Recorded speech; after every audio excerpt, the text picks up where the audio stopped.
hit the record button so it knows that it's live. So Mhm. here we go. 1, 2, 3. This is the INKPULP Podcast.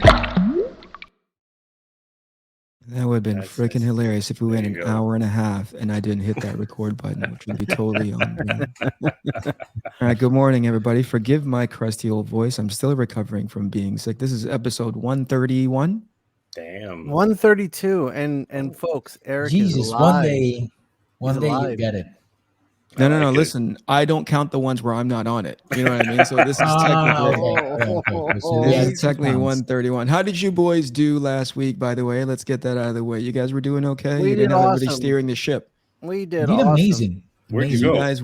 You guys were out in the middle of the ocean, rudderless without me. No compass, no direction, no navigational star to guide you. I'm glad I'm back. Tommy joined in about halfway through. Yeah, and we said, okay. So it got good halfway through. Well, it got good at the beginning because we were talking. Yeah, about we got there was a lot of praise to you. Mainly. I don't think praise is the word. Episode, guys, I don't think it's I can't trust you long enough. Anyway, you know what I like about Matteo right now? He's got he's calling himself Mr. Freeze, but he actually sounds like he's in a fishbowl. we'll celebrate a couple of things. One less important than the other. First, we're gonna celebrate the fact that Matteo got himself a really, really good microphone. Nice. And now he doesn't sound like he's in a tin can. But more importantly than Matteo's audio issues is we have our amazing guest, our really, really good buddy, Mr. Ramon Perez. Thank you for joining us. My pleasure, man. Great to see your faces again. Yeah, it's like we never left Seattle. I know, right? We had a great thanks, man. We really appreciate it. It's a pretty casual conversation. Like I said before we went live, it is just us talking in the hotel room, hopefully sidestepping all the landmines that could potentially get all four of us canceled. I gotta be honest with you. I think you're pretty uncancelable. I don't know. Say something controversial right now. I bet you it's going to just bounce off of you and potentially hit Shawn and Matteo and me. Here's your news. I'm not going to bite that hook. No. Seriously, dude, thank you for being here. We're going to try to make this into a habit. We got a couple of cool, amazing guests that are going to be coming on board, and thank you for jumping into what this is experimental for us. But you know what's cool is that it doesn't feel like we're on air. It doesn't feel like we're recording. We're just chit-chatting, right? Yeah. I see that you're in your studio there. I am. Looks really really you super can see a official. Compatriot over here too. Oops, there we go. But this is my studio space shared with I think 16 people. But 16. It's never a full house because when there's a full house. What's it like helping to run a business, pal? I mean, us dum-dums, we don't know anything about that. All our businesses fail the moment we try it. What's it like running that business? It's it used to be quite the back maybe 5-6 years ago before we moved into the space where we are here. I just collected rent, covered a few things, and made sure the bills got paid on time. Now we're a little bit bigger. We're in 5,000 square feet. We got a gallery out front. We have a cafe. We got meeting rooms. We got all kinds of stuff around here. So a lot more involved. Usually, like up until recently, I was probably working every day, like 9 to 5, 9 to 3, running the studio, doing anything related to the studio. And then at 5 or 6 p.m., after a bit of a break, I would dive into any kind of contractual work, like, working on my Stillwater was a series I was working on. How long would you work? Like if you started your work day at say 6, how long were you working? Depending on the week, but usually I would clock out of here maybe midnight, 1 a.m. sometimes. Another 6 hours. Yeah, pretty much. Yeah. So it wasn't healthy. A lot of things have changed over the past 3 or 4 months, purposely so, some, and others not so much, but definitely have trimmed down, trying to find a better balancing act. Finishing up an ongoing series is one of them, so it allows me to focus more on my endeavors running the studio, because we're also doing publishing. We're also doing agency work where I'm contacting clients trying to get large contracts for like, corporations, publishers, TV studios, that sort of thing, right? So Yeah. that's wait, before you get too far, right? Mhm. Give the 3 or 4 people who watch this podcast, give them the lowdown. And when you say we, what are you referring to? Like the name of the studio? Yeah, so we would be RAID, the Royal Academy of Illustration and Design. It was founded by Chip Zdarsky, Kagan McLeod, Ben Shannon, and Cameron Stewart back in 2002. I started running it in 2009 with Andy Belanger, who I think is coming up on this show shortly. Yeah, we have a bunch of Canadians in a row we're going to be having. They're all nice. Canadian. It's Canadian Canadian week. Those are the only ones we could bamboozle to come on to the freaking podcast. They're just Like too everybody nice to from the say States, no. like Shawn We Crystal, can't say no. Matteo. Yeah. It's because you guys are all too nice. You know what I Yeah, mean? They're like, we Well, can't. say now no to that I'm Raja. on the show, now people are going to be. Yeah, it's wanting also to winter here. join. We can't go out, so there's nothing really better to do. So. There's nothing better else to do. Well, All right, listen, stop we cutting him we off. have All right, to so navigate something here. Matteo's claiming the success of the show belongs to him. Well, I mean, we had 5 viewers and now we have 10. So, I mean, it's 100%. you know more. what? When you tell you your doubled. friends to come and watch it, Matteo, Doesn't count. you will do covers for them. That doesn't count. You He's, know? he's got Francesca on the desktop downstairs. Yeah, Sorry, yeah, He's like- being forced to watch on the sacrifices. iPad. Go ahead, Matteo. No, I was saying to Eric, sorry if I make sacrifices for this podcast. If you want to stop right now. it's then all. we're It's good, what you're saying is know? that you're doing everything that you can. I mean, I'm doing covers for views. Yeah, for So, this show. That's amazing. It's yeah. amazing. You're gonna I have got to an- change my approach here. You're gonna have an amazing Christmas.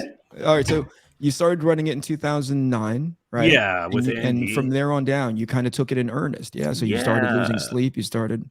Well, it like I said before, up until about 2018, it kind of ran just me collecting rent, doing basics. Maybe around shows, I would kind of help out a little bit more. But in about 2017, 2018, especially 2018, when we moved into the space we're in now, things accelerated because we were going from a place where our overhead was maybe a few thousand a month to a place where our overhead was 10,000 a month. Sure. And having to figure out a business model that works. And, artists also, the majority of artists living in a big city can't really afford to enter a studio space where they're paying another, $300 to $500 extra a month Yep. on the studio space. So it was like, okay, how do I change this model so we can still have the studio space at a relatively affordable rate, but also take advantage of having street front property and access to the public. And I know Shawn's been here before, and it's a work in progress. It's figuring it out, and in a weird way, the pandemic really helped us. Actually, it actually helped us stabilize, finish our space, our physical space. Yeah. Brought in an influx of all these new people who were tired of working at home for 2 years.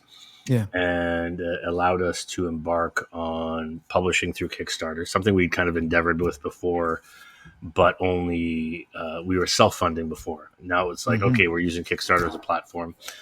And then the agency work, something we toyed with over the years. We've done odd jobs here and there as a group, but now actually trying to make it an actual aspect of RAID, where basically we have, clients on retainer that we do regular work for, whether it's advertising, comic books, concept, whatever it is, trying to build that aspect up. And that becomes the biggest moneymaker right now for us, actually. Because that's... So, Ramon, when a job comes in for the studio, you said you want to use this stuff to kind of offset the cost of the space. So does a percentage of the money that comes in go to the studio, and then another percentage goes to pay the artist that is doing the work? Yeah. So depending on the budget the client comes at me with, if it's a really low budget, I'll just toss it to whoever wants it, and I won't bother taking a cut.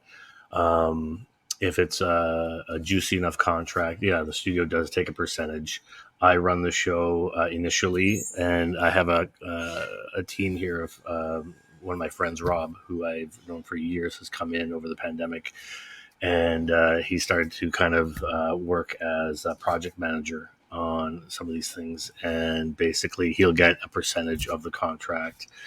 A percentage goes to the studio, and then obviously I try to get the artist the highest rate I can as well. So it's trying to divide it up, having worked both sides as a professional, I try to make sure the artist is well fed, but also the studio gets enough of a cut where we can keep it sustainable and keep it moving forward. And when new artists or creatives come into the space, or not even to just our space, like I use people outside of our space depending on the job. Like we did one recently, which was an animated video for a telecommunication company, kind of like an infomercial for YouTube and stuff like that.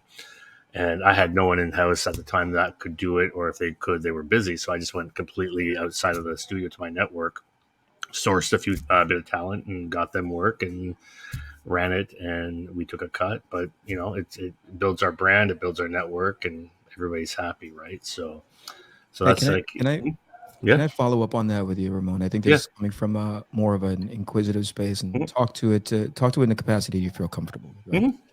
That kind of mindset to say, hey, we operated one way, right? Which is like a collective of artists. We found a studio space. We kind of vibed off of each other's energy.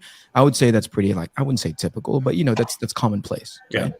But then something inside of you said like, hey, I need to turn this into a viable business. Not so it isn't so much as like, not just to expand the space, but obviously incorporate a gallery at the front and, like you said, a cafe and whatever else. And if effectively the sort of business model you're adopting now, where does that come from? Have you always had that in you to go like, I know it's one thing, but I think the potential that we haven't reached our cap yet. We haven't even started moving into a space in which we can meet up to our potential. Has that always been a level of industriousness that's like built into you? Where's that come from? I think a little bit. I'm not sure where it comes from because my parents weren't really entrepreneurs. They were, blue collar workers. I think I've always struck it out on my own, and I see the power of collectives and people. And it's hard when you sit in a space like this and you see people, emailing us, and contacting us to do work. And at first I was like, yeah, sorry, we don't do that. Then I was like, why don't we do that? Like, why don't you do that? Right. You know what I mean? Like, why are we not taking advantage of this power we have as a collective? And initially it was just jobs within the studio. But obviously people have careers. They're all freelancers here. I'm not employing anybody. That's not part of the deal. But it was like, okay, if people are available, we can tap into it. And we have this experience, this collective network of like, I've lived now in Toronto probably close to 30 years, and the amount of creatives I've not only met here but also in the greater international, just like you guys, right? Like we got Matteo doing covers for a client right now on a job, and that's why Ramon is on the podcast today. Covers for presence on the podcast. So we should only thank Matteo. I mean, we should only thank Ramon, but also we should thank Matteo. Can I tell you before? Hold on to that train of thought. We have a 4-box. Basically, we got a 4-box Brady Bunch thing happening. I'm doing my very best to engage with you as you're talking, Ramon. As a matter of fact, I'm looking to the background. Look at that really amazing studio setup. But off to the corner of my periphery, I think I've counted easily 7 or 10 times where Matteo has adjusted that freaking microphone.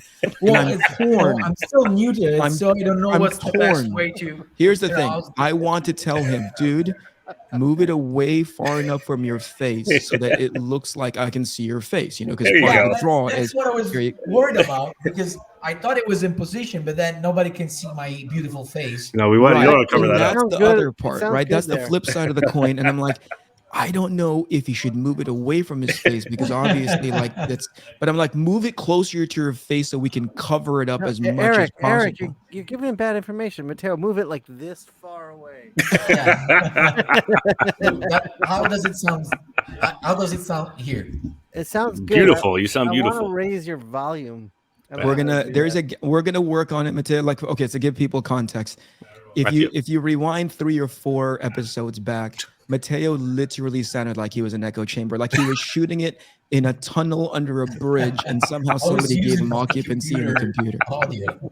And so I said, you know what, Matty, we got to get this thing upgraded. He got himself a microphone. He got himself an arm. Look how professional he looks right now. But it's clear that he hasn't found that perfect sort of range where he can be himself. And he's clearly aware of the microphone. But as soon as that goes away, he'll be back to his normal self. So please, viewership, the 5 people that Matteo has brought onto the show, please don't leave. To be honest with you, last episode with Shawn, I never even touched it. It wasn't a perfect position, but every time, since this is my working space, I gotta, fold it back and fold it back in position. So I don't recall how I was, What he's trying to say, Eric, is you make him very nervous. Yeah. It's either me or the professionalism that is Ramon. Like, I think there's a couple of times. Here's another thing that I saw in my periphery. As Ramon was listing off all the things that he's done in 2009 to like right now, all the amazing successes. And I don't think it even captured all the things he's done, not just for himself, for his studio, right? Like all his studio mates and all his business savvy. Both of you guys look so genuinely uncomfortable because you have not done enough with your lives, like collectively. I'm looking at the both of you, and the best thing that Matteo's got going for him right now is the fact that he can move the microphone up and down. And Shawn, he's still reeling from the success of being hit the record button, the going live button from last week. Those two things in combination isn't like holding up to where Ramon has just broken down. He got a coffee shop and like a gallery in his studio. Look, I've been to the Raid studio, and I highly recommend you guys.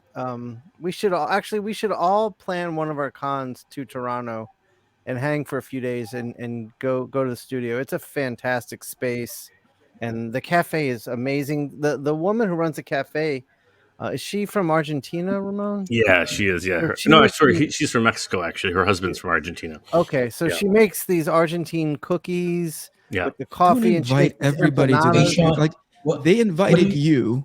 You don't get to invite us on We'll have you all up here one time. We'll go up north to a cottage, do some art, podcasting. That sounds like great. Matteo, what were you trying to say? Hey, Shawn, when you tried the cookies for the first time, guess what I did? Oh my God! This is what Shawn Ramon, does. do you know what he's talking about? I have no idea. Shawn gets it. Oh my God. We are gonna go on a trip together. That's a guarantee. Okay. But Shawn, regardless, right, is so freaking excitable. I don't know how many times Shawn has said, this is the best insert food that he's shoving into his mouth I've ever had. Well, I have enjoyed many meals with Shawn, so so you've seen it, but this thing is escalated 3x, 4x because of the fact that we're in a different place, right? We could go to a 7-Eleven, buy a snack-sized Chips Ahoy in Canada, right, in Toronto, and Shawn be like, "Oh my, this is the best Chips Ahoy this is better than anything we've ever had in the States."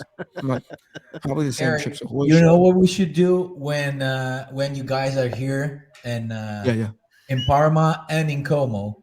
Yeah. Like without him seeing us, we should film him every time he tries something for the first time, and then we'll put up, we'll mount old video with music and everything, and we'll just show it for the 10 people that are now watching it. No, just so finally everybody knows what we're talking about. It's a famous movie. I mean, we make fun of it, but it's also coming from a very, very good, borderline, like childlike, short bus kind of place. You know what I mean? Like it's coming from a really genuine place in Shawn's big heart. This is how I operate with my friends. So this is true love, right? Well, Ramon, you gotta cut Eric a little slack if he's coming off a little harsh. I mean, look around. You've got 3 handsome men with beards. And I can't grow a beard to save my life. That'll have it connect. You know what I mean? I look like a villain every time I try to grow facial hair. Or like I should just come up to you and ask you for change. You know what I mean? Or I should just be talking to myself, masturbating on the sidewalk. That's what I look like. Speaking of villain, though. Oh yeah, no, more of a villain. Without the I beard. look like. Matteo. A little more gay, probably, but still a villain. Listen, we're gonna edit that Well, happy part. villain. He meant happy. He meant happy. It's Happy. Yeah, of course. The first time that you and I met, Ramon, I'm gonna try to get this train back on the freaking track. The first time that we met, was it? I can't recall where it was. Was it Heroes? I think for the first time. I met you numerous times before we, became friends, but I think it might have been actually Heroes. I think Shawn might have introduced us. I can't recall. Yeah, right. I met you at Heroes. It was around the time I did Tale of Sand. Yeah. And I think oh my gosh, can we talk about that really quick? Yeah. That is by far the most profound work that I've seen. I mean, it's not to say I track your work. I gotta be perfectly honest with you. But when I read Tales of Sand, I thought like, what is this guy doing that I can't do? I didn't know what I was doing. I think it kind of opened up my mind to go like, oh, comic books. It's ironic because I still try to do superhero comic books, but like when I saw you, especially because, by the way, if you the 4 readers now we've dropped significantly. The 4 watchers now. Go pick up this book and see what Ramon is doing, not just in the actual like execution of the craft of drawing, but also you were involved heavily on the writing side, right, Ramon? Well, basically, I took the screenplay that Henson wrote and I just adapted it straight out. They asked me if I wanted a writer, and I was like, no, thanks. And they were bold enough to trust me, basically. Yeah. But that has been consistent in your career, right? You've never really gone down the beaten path. Like you've done mainstream stuff, but you said like, I can also do this stuff on the side. Again, that's just been very much part of your character, right? Well, to be like, I can do whatever the heck I want. Limitations are up to me. I think, that was partly, because when I first started trying to get work in comics, no one would hire me. So I basically was like, okay, how do I survive? And I've worked in children's books, advertising, editorial, graphic design, like everything. And it wasn't like, it was funny because prior to Tale of Sand, I had done 2 full jobs for Marvel, 1 for DC. And I could never get a repeat work. It would always be, a lot of the work I got was actually writers I'd met who were like, I want to work with this guy. So like Catherine Immonen, B. Clay Moore, and Scotty Young all got me work where the editor was like, I don't know who you are, but Scotty wants you to draw this comic, so let's do it. And then they'd love it, but it never actually resulted in any repeat work. I also came in as an inker on a lot of jobs too. And but then it's funny, you do a book and you get some accolades, and then like Marvel's like, hey, you want to work for us? I'm like, I was knocking on your door like last year, you wouldn't give me the time of day, and now you're just peppering me like, you're like, hey, come work on X-Men, work on Spider-Man. I'm not going to argue with it, but it's hilarious how our industry works sometimes. Ramon, the other thing I remember, one more thing, Shawn. The other thing I remember when I first met Ramon was like this amazing way he styled his hair. Let's go out the window. And just the whole presentation, the whole of this package guy. of Ramon, including luggage. I remember including luggage. When I had Ramon come to SCAD, he had this handmade leather luggage. It was gorgeous. I can't imagine how much you paid for that. There's just a way that people conduct themselves that you go like, God, it's aspirational. Like I will never be that good looking, never have that kind of hair, my God. Never have that sense of fashion to me, like sense of like awareness. And clearly I carry that to this day, but Ramon has never put that scepter down. He's always been, when we go to shows, I'm like, that is the best looking scarf. Well, I don't know about that. You can easily see Ramon arriving at the airport, not on a normal plane with other people, but with the old planes, one person plane, propellers, 4 wings, it's like fully chrome and silver still. They don't put He's got the goggles. He's got his own. Goggles. I flew in myself, right? I always remember one of the first shows I did with you, Eric. You were like, "How are you that nice for that long of the day?" This is true. This is the honest to goodness truth. I first of all, I didn't take into account that you're Canadian. That's just generally built into your guys' DNA. But also your just overall patience with people, your engagement. And I think this is something that we've gotten better about it as a collective, right? We've kind of, it's weird when you start off in your career. By the way, guys, I want your input in this because I started realizing we have gotten more patience at shows the more we do them. And there's a engagement sort of routine that we go into. I don't know if it's the same for you, but it comes from a place of like, this potentially could be the first time that somebody's looking at my work, right? They're clearly engaged enough to come over to the table and come check stuff out, right? So they're investing time in coming to check out your body of work. I don't know if, like for me in the past, I would just be like head down and kind of drawing, because that was sort of like my job, to be at a show and working. But there's something that I do now that I've never done in the past, which is just like, whatever it is I'm doing, it's not any more important than the guy coming to my table and talking. You guys experience that? You guys engage that for these days? Or not yet, but since we started talking about it a few episodes ago with Jima Food, and I'm really curious about trying to approach the conventions this way, because I don't know, I'm just curious. I want to see how it goes. I want to try, my main problem is that I usually have commissions during the shows that take time. So normally it's really hard not to be head down on the table and just working. Yeah. But at the same time, I realize that people, in general, like, are there to see the artists. And some artists, they like to see the artists working, but some others, they just want to, chat a little bit. And, and sometimes if you give them time, they'll buy stuff. So there's an advantage. I think I'm thinking about it in New York, really focusing on pre-show commissions. That's probably what I'm going to do. Maybe I'll take 2 to do at the show, because you're right, Matteo. People like to watch you draw a bit, but I want to spend my time standing up doing what Jim's been doing. Yeah. I want to work on that. I'm curious to do that as an experiment too. Yeah. I don't want to speak for Ramon, but Matteo head down and stuff like that. First of all, there's a couple of like subtle digs that he did just now. He just says it kind of just like matter of factly. He's just like, well, I would, but I'm kind of busy. I'm drawing. People actually want me to draw for them. So I'm busy the entire weekend, unlike you guys. Yeah. I don't want to speak for Ramon. Unlike you guys who just slack off the entire weekend, I'm actually the Italian golden boy. You know what I mean? Like, I am what good looks like for a lot of you guys, That was one. I read between the lines.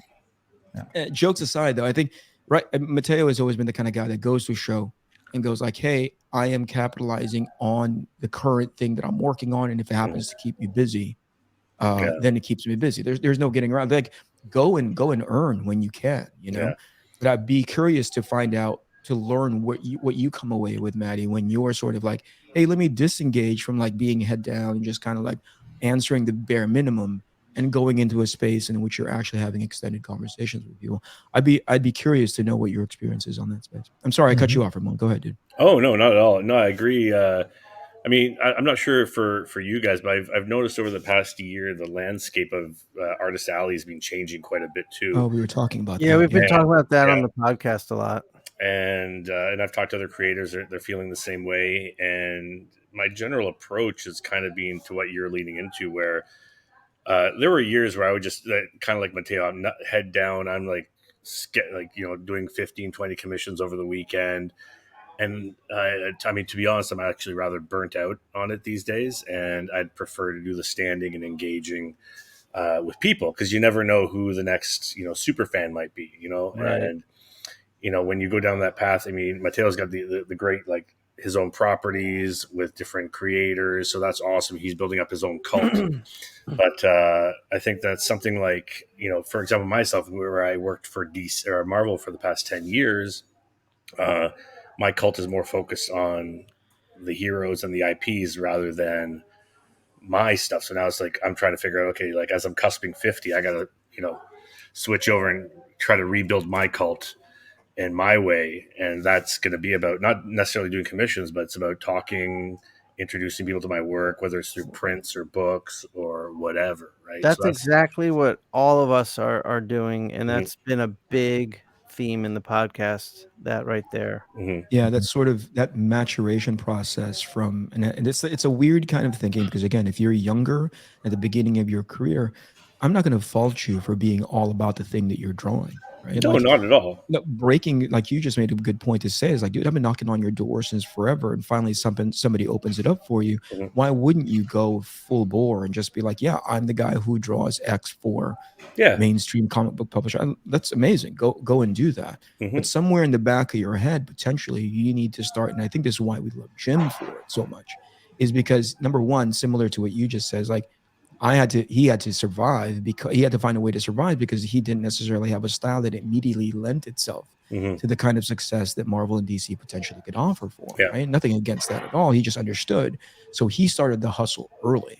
Mhm. So to that end, sometimes you got to have that in the back of your head, where it's like, I'm going to take advantage of this space because it's available for me right now. And that's the same thing I'm saying.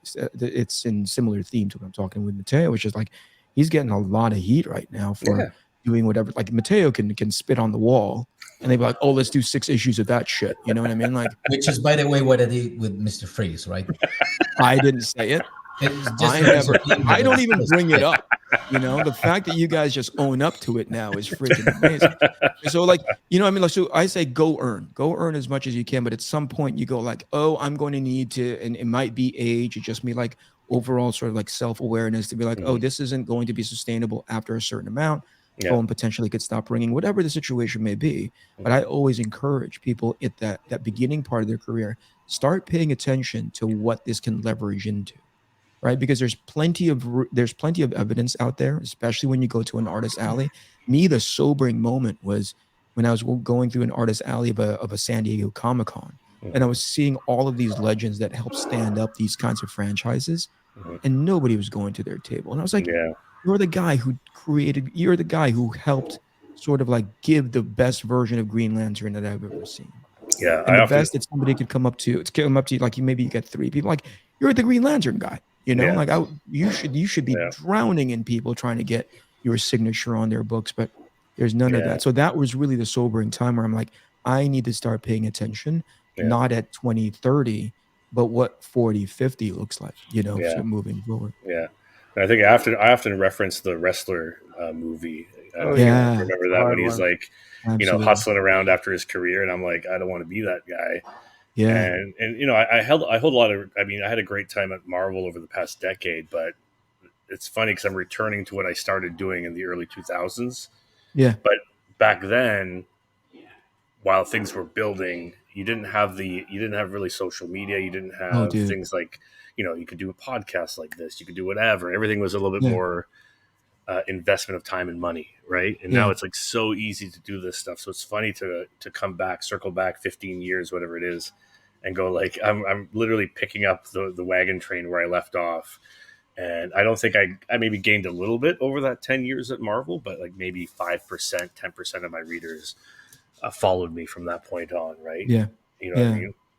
And there's something that my wife said something pretty interesting in regards to that. And I don't know if we take it for granted, but maybe we have a blind spot for it. Like, we built up our careers in a time in which, like you said, no social media. So primarily all the hype was coming from how we were associated with certain titles, certain books, whatever it may be. Yeah.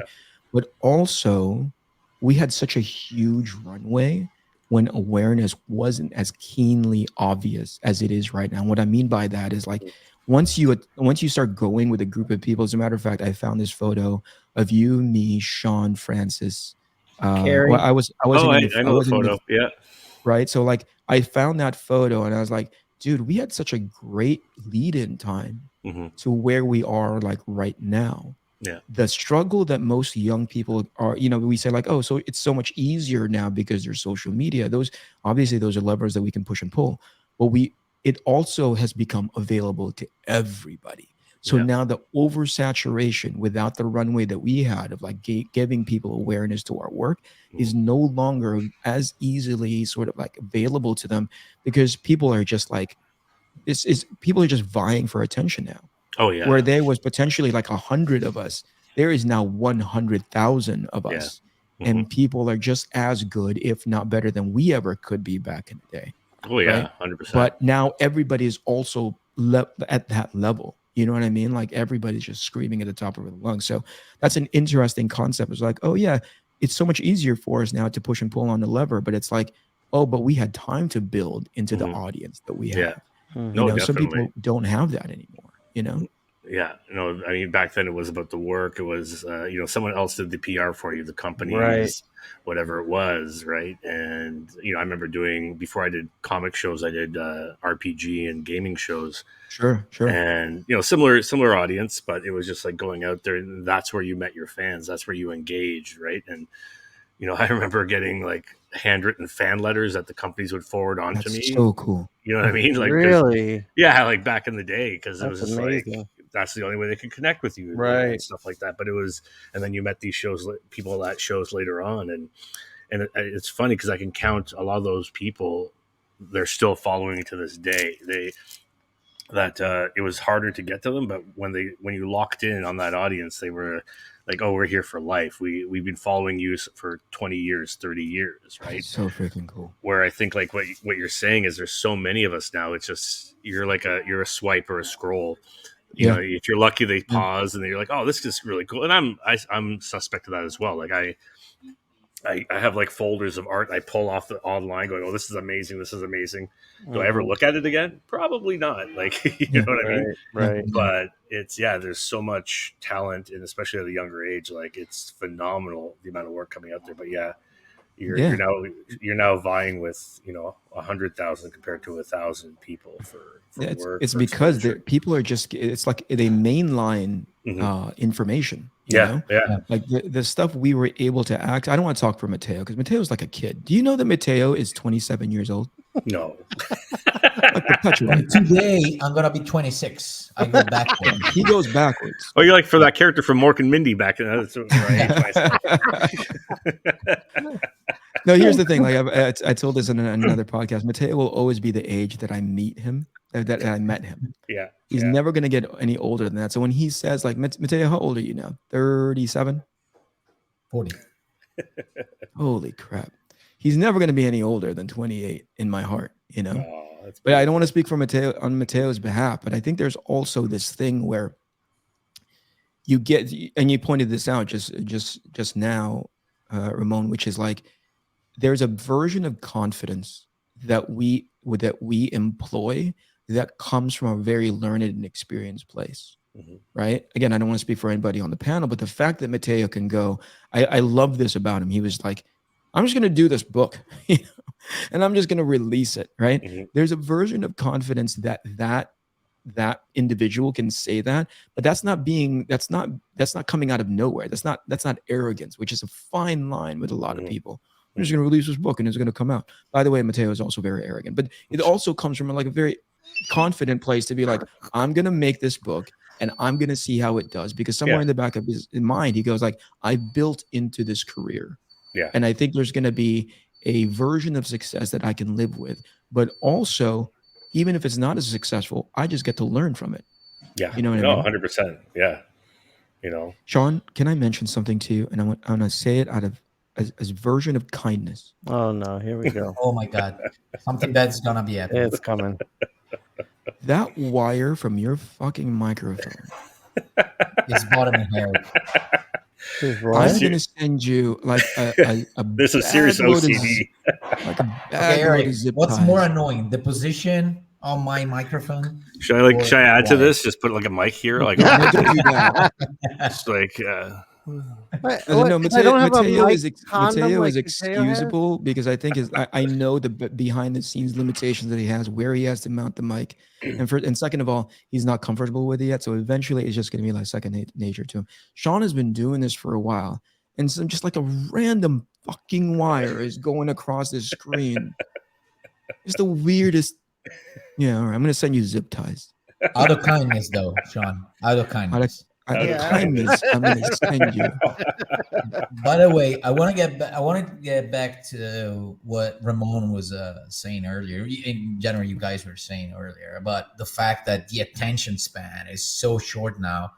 Like, I remember a guy that was in our group, because we're all, Ramon as well is represented by the same guy, Jason from Essential Sequential. So we do shows together. Yeah. And there was a guy when I started with Jason, like couple of years after I started with Jason, he was hired by another artist, who's a friend of us, And back then, he was working on really important stuff for Marvel and stuff like that. I really remember, like, he had lines, like his commission list was full all the time. And then all of a sudden, he decided that he wanted to work in, I think, video games, but I don't remember. But for a second, it was like, okay, I'm gonna go and do this experience. And in just like not even a year, like a few months, like 6 months, all of a sudden it would do shows. It would still do shows with us, but like the commission list was non-existent already, and so it's just like 6 months of not doing Marvel stuff, like meaning like, that his audience were really connected to the books that he was working on, Right. So sometimes that's a risk. No, I mean, I've been experiencing that myself. Like the past 3 years, I've been working on Stillwater, and while the book has gotten a lot of accolades through Skybound, it's like, it's a different audience. It's a horror book. The audience is going to be smaller than my work on X-Men or whatever. And so my commission list has dropped, like where I would do like 20 up to 30 commissions sometimes at a show. I'm lucky if I get half a dozen now,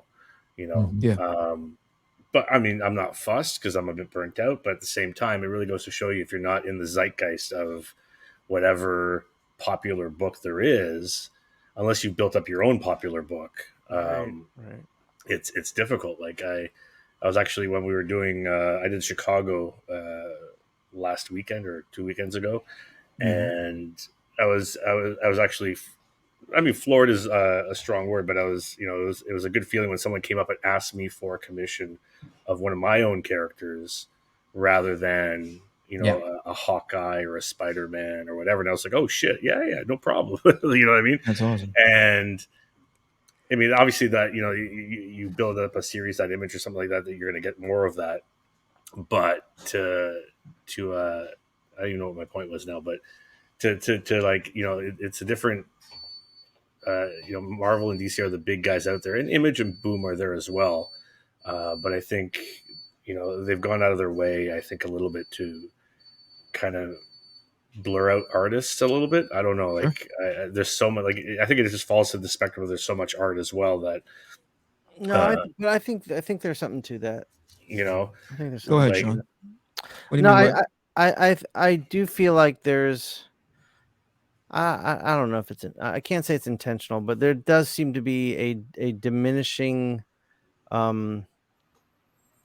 importance placed on the creator at the publishing houses. They're and rightfully so. I get it. They're more interested in their property than the person working on the property, and that's understandable. But I think now it's the divide is bigger. Yeah, I think you're just more keenly aware of it, right? Yeah. Like I had a colleague who was working on a series for Marvel, and he's super fast, super talented. Never, like, he can hit a monthly book no problem. You can tell, Ramon, it's me. All right. But they actually, maybe forced is a too strong a word, but they basically suggested he take a few issues off. They're like, he's like, no, I don't want to take anything off. I can do this. They're like, no, we're going to give the next 3 issues to another person, and you'll come back for the next arc. And it wasn't even because he was late. It was because not at all. He hit all his deadlines. It was very strange, and he was kind of annoyed a little bit because he's like, I wanted to have like a trade paperback because he started with issue 1, and you could have had like a nice full run of a series, and they were like, no, it's okay. You go do whatever you want for the next few months, and we'll get you started on the next arc. Why?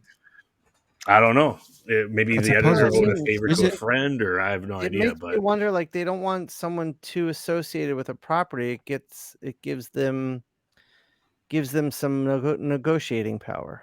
Maybe, yeah. Here's a couple of like talking points that I've heard every time I go on YouTube or whatever. There's one guy named Perch specifically talks about it, and that Marvel has never really gotten over the Image guys leaving. Right? That's always been this sort of cloud that's been hanging out where I don't know how true it is, right? I haven't confirmed it directly, but if you think about it logically, there has been some if a writer is going on to another, but they make a bigger deal of a writer coming on to a book or moving on to something else or leave, whatever it is, they make such a huge deal about that oncoming sort of like, oh, so and so is going to be here, right? And I have I want to celebrate that as much as possible. Like, yeah, that guy is amazing. That writer really does, make an impact. They really do bring in the readership. But at no point did I ever hear enough word. Like, I'm a huge Brian Hitch fan. Love Brian Hitch, But anytime that Brian Hitch moves on to a series, I feel like Brian Hitch is the person talking more about his work that he's moving on to another series than the publisher is going like, that guy that basically came up with everything that you're watching in the movie theaters right now when it comes to the Marvel Cinematic Universe. That guy, he's coming on to this book and he's going to do the same exact thing. He is that freaking good. Like, that to me is a weird, potentially purposeful, but I would say accidental, right? Like, thing that publishers do, which is, why are you accidentally, purposely diminishing the contribution of this artist who's, doing a lot of heavy lifting, selling your IP, helping to sell your product, and I'm like, that is so weird, Yeah. Do you think it comes from the 90s, from the artists I don't know. leaving? I don't know. Whatever it may be, because conceptually, if it did come from that place, I would hope, this is me being overly optimistic, I would hope that that's sort of like washed itself out of its culture. But there are some things that when you're in an editorial space, culturally working under a specific banner, working under a specific publisher, it never leaves the culture. The other one that I think about, and I think about this all the time, going like, Walt Simonson is really, really good. Oh, yeah. All of these guys that we grew up with who potentially are still viable, still working, or could still work. And it's clear that they can still work because they do these legends or legacy books that are kind of like off to the side, not really on the main line. Yeah. Like, they are still doing work. Why is it that those guys aren't getting mainstream work from it? Like, the frontline books for you. And again, behind the scenes, you hear people go like, well, people don't really want to see those guys, working on these books. And I'm like, I don't think that's true. Right. I don't think that's true, because there's plenty of, you still give them plenty of work. You just won't open the door for them to go onto the mainstream books. So I think it's cultural. Somewhere in there, they go like, people don't really want to see X, Y, and Z artists that used to work in the late 90s, early 2000s to do our mainstream work anymore. Yeah. And I'm like, I think that something is telling you that, but it's not coming from a place of like data you can point to say like, see, look at that. This book used to move X amount of units. Now it's dropping down 10%, 20% at a time. I can't prove that out. No, it's interesting, like, to think about, because like outside of, I mean, I could be wrong because I'm not really tapped into everything these days as I used to be, but you don't see an artist do a run of more than 12 or 12 issues on a series at Marvel or DC. Image, yes, when it's creator owned, for sure. But at the mainstream companies, you don't really see that happen anymore. Like, when I told people I did 18 issues of a series, they were like, whoa, that's a lot. And I'm like, really? I grew up on like guys doing 50 issues runs and 60 issue runs. Like, it seems I mean how that's cultural, right? Like, when you said to me right now, which just like blew my mind, your pal didn't have any issues meeting deadlines. Oftentimes when I see an artist sort of like, oh yeah, there's like a run here that they did like 4 or 5, and then somebody comes in, my brain automatically goes to, oh, they're giving that guy an opportunity to catch up. They're giving him a 3-issue break. He's caught up now. He's going to do the issues after that 3 issues sort of like, break time. But it's not because of that. And I thought like, oh, is that another cultural shift where they go, back in the day, one of the things that got you through the door was because you could do an extended run, right? You had to be a monthly guy. As a matter of fact, if you wanted to work, you had to find something within your style that allowed you to do monthly work. We were talking about this a couple of episodes ago. Matteo was like, I know how to downshift my work because it's going to be like X amount of panels, right? But I know how to shift it in a high gear because I know this is like the big splash page, or this page is like super impactful. For sure. It's not like that anymore. It sounds like, where it's like, oh, you don't have to be a monthly dude because culturally they don't expect you to be that anymore. No, not anymore. No. And I'm like, that's so weird. Why wouldn't you want to give a guy a 12, 15 issue run?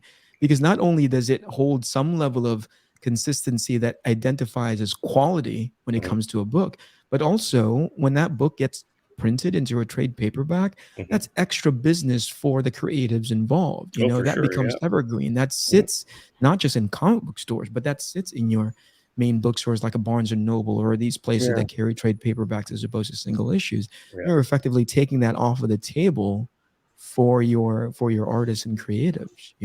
That's so strange to me. Yeah, I remember. I can't remember. This was probably the last years of Vertigo, maybe the last 5 years of Vertigo before it kind of got blended back into DC. I got offered a series. It was called Greek Street. I think it came out, lasted maybe 8 issues or something. I can't remember. Familiar. Yeah, and I Matteo can't remember did 6 covers for that, by the way, just so you know. Matteo did 6 or 7. Matteo did like 6 or 7 covers for that. He's already forgotten.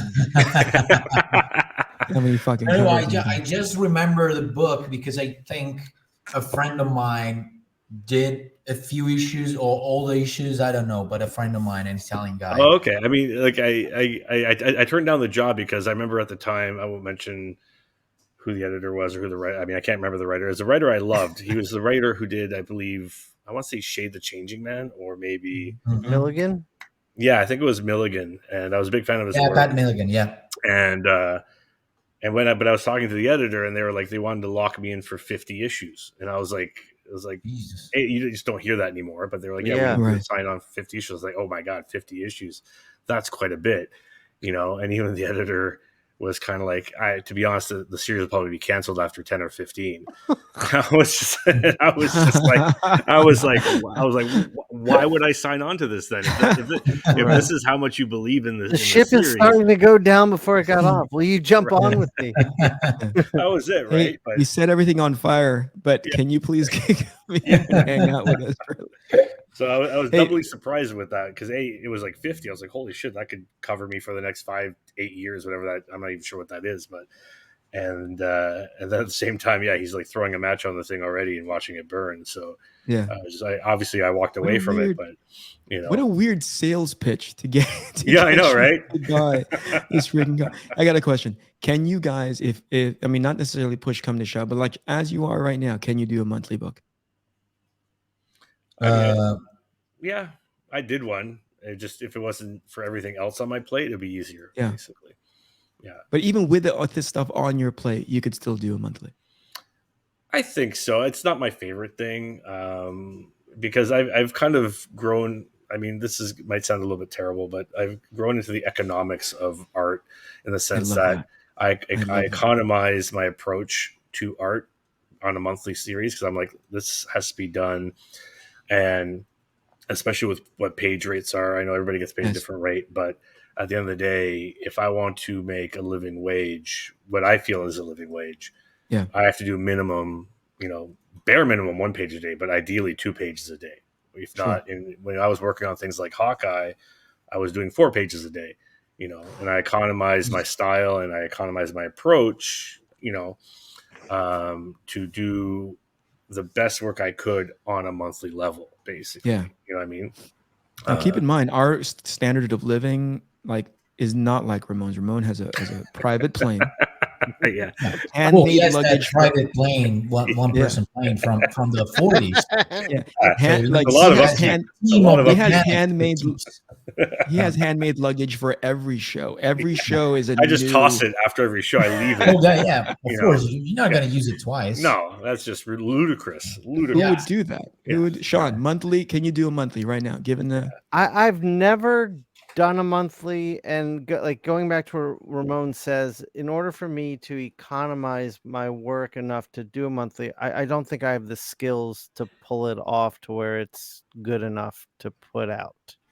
Let's define monthly though. That's a cover, and what's the page rate? What's the page count on 20 pages usually? 20. Yeah. 20 pages. All right, so that's okay. Matteo, monthly? I'm gonna guess yes, right? I can do it. Yeah. I mean, I did it back then. If you ask me now, it's gonna be really hard to have me to accept doing it because I don't like working at that pace. at that pace anymore. Yeah. But I can if I have to. Yeah. Yeah. Probably that's not if you for like have 2 years or 3 years. Probably maybe 1 year, 12 issues. I can do it. Yeah. When I was on Batman, I was on a 5-week schedule, and I could do that. Yeah. Yeah. I think my biggest hurdle these days though is more I find I lose interest in Oh yeah. the subject unless I'm involved somehow in the creative Same process. You know what I mean? Yeah. So, you know, like what I feel are my more successful artistically works are the ones that I'm invested in Yeah. and helping either co-write or write or something like that. Usually if I'm working with someone, I'm just being handed scripts where I'm not, you know, having my opinion solicited in the least, then I'm usually burnt out by 3 or 4 issues in. I'm like, I don't like what turn they've done, or I'm kind of bored with the story, or, you know, maybe it's too much talking heads, there's not no enough affection action. to the story, so there's no affection to the book. Yeah. So that's my biggest hurdle I find when embarking on a long run. Yeah, same here. I have like 4 issues. If it's not my thing, it's 4 issues. Then I start stopping giving a fuck. Yeah. So issue number 5 and 6 are gonna be like, oh, the fuck, and 7 and 8 is gonna be like. But Matteo, nightmare. Mr. Freeze was only 1 issue. So what happened? He did that in page counts now. Page 1 through 5. He's on panels now eventually. I think good. And then it all went sideways. Let me ask one question before. Oh, go ahead, Matteo. Sorry, but with Black Science is 43 issues. Yeah. And the average is more than 20 pages. Like I have only 1 or 2 issues with 20 pages. All the other was like 25, 30, 29. So it's 1,000 pages overall. Mm-hmm. Yeah. And amazing.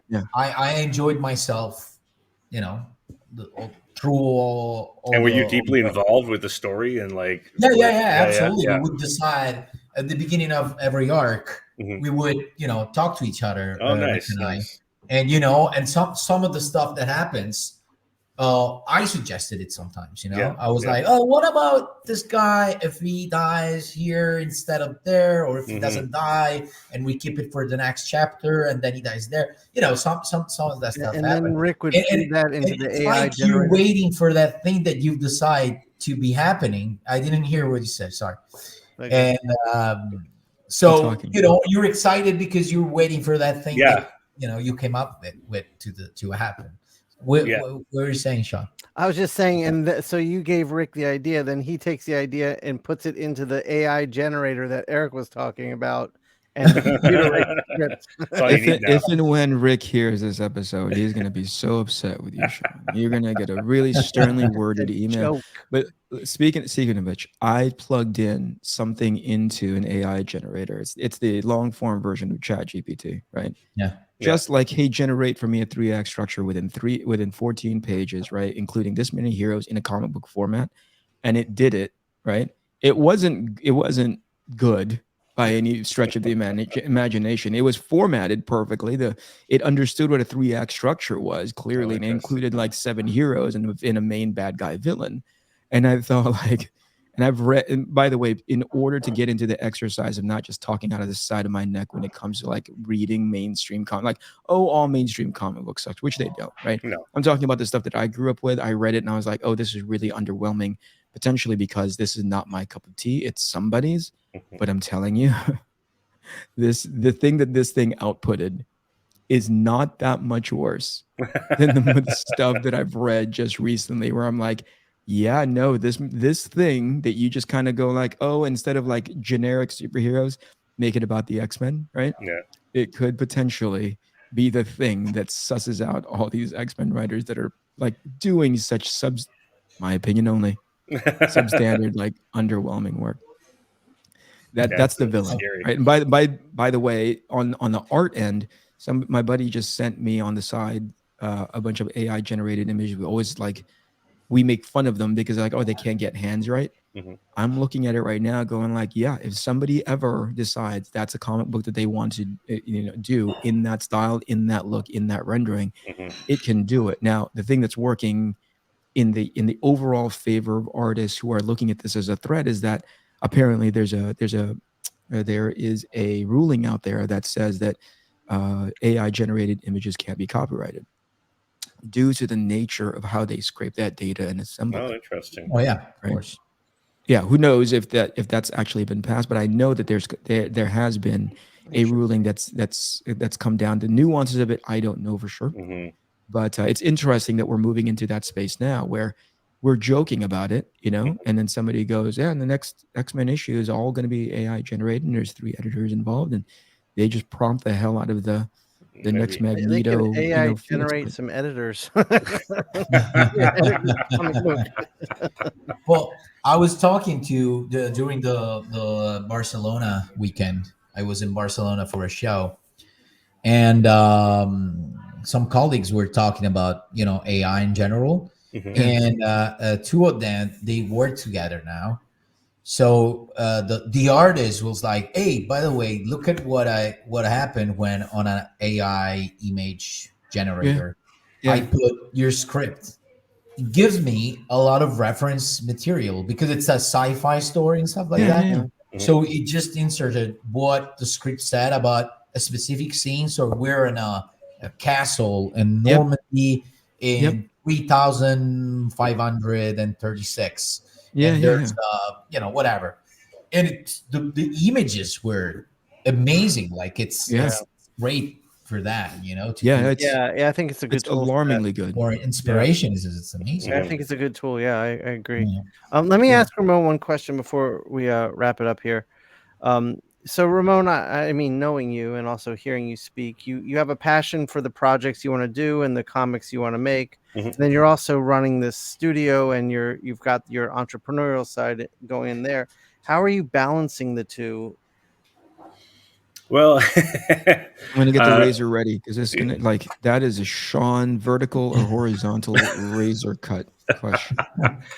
I mean, if I'm completely frank, the last several years have not been a good balance. It's been out of balance, um, uh, and Ramon is gonna cry. yeah, You're no, gonna make Ramon it's cry. definitely taken its toll on me. It's I was actually doing an update on my newsletter, kind of reflecting on a bit of the past 5 years, but. It has been a struggle. I won't lie. Especially when you're trying to shift, like I'm trying to do an aggressive shift into something, but it meant leaving one world behind and entering a new world.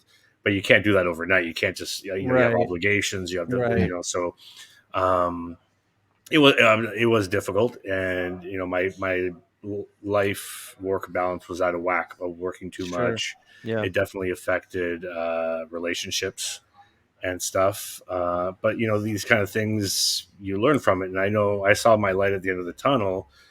And as I, over the past several months, as I finished series, as I finished other obligations, covers, that sort of thing, I haven't been taking anything else new on Mm-hmm. with the idea of focusing on, uh, building my entrepreneurial side, doing my own stuff, but also regaining a bit of that life work balance. I think as a freelancer, I don't think you'll ever have a perfect scenario. Right. We don't keep normal hours. It's just never like as much.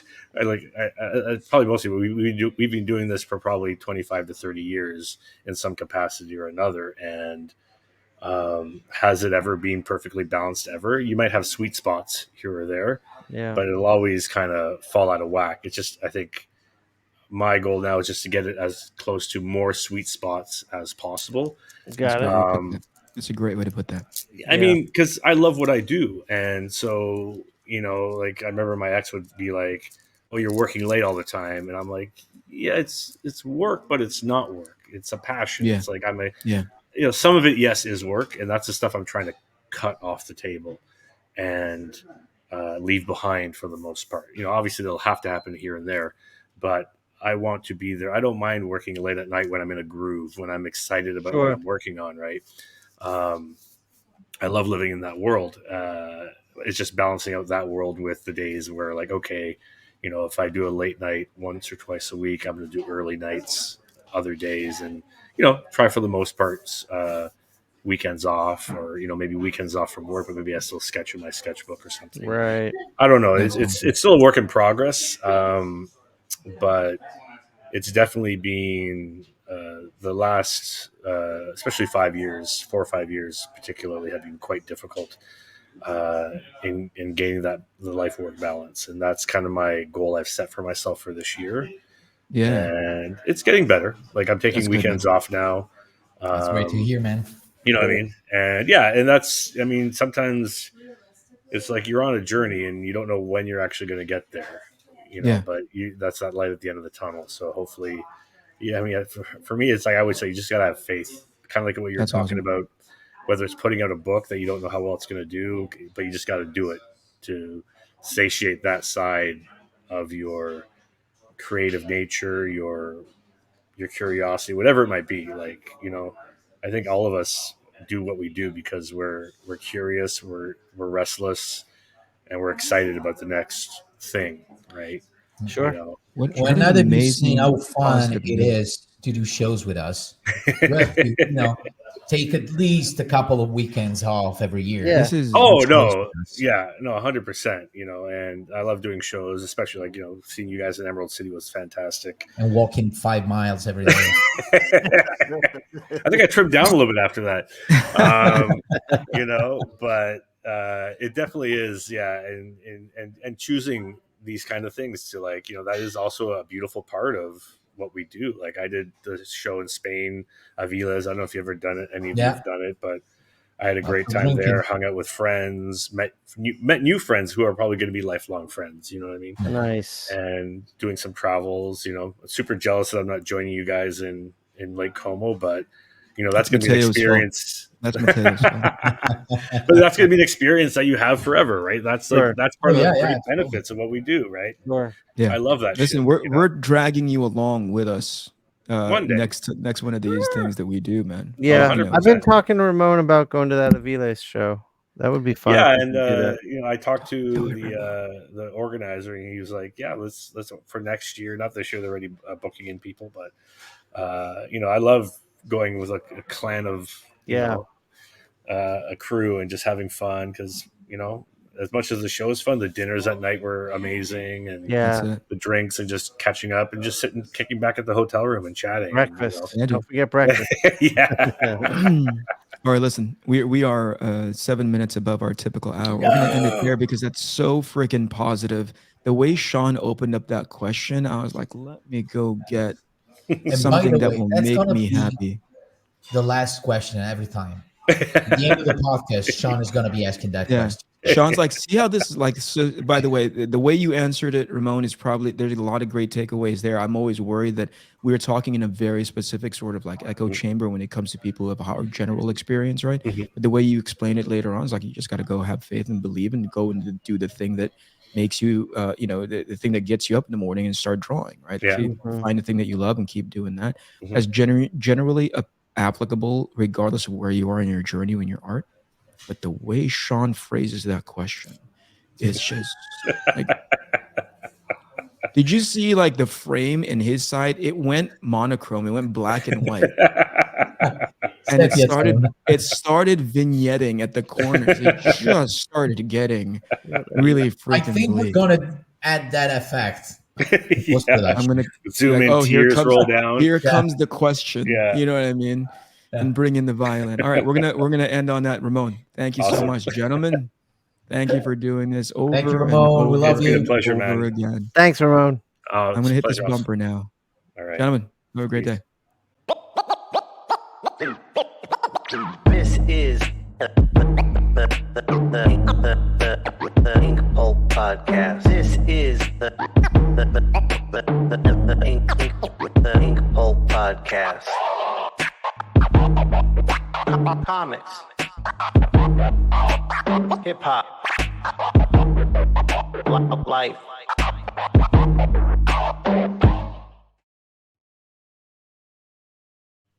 You.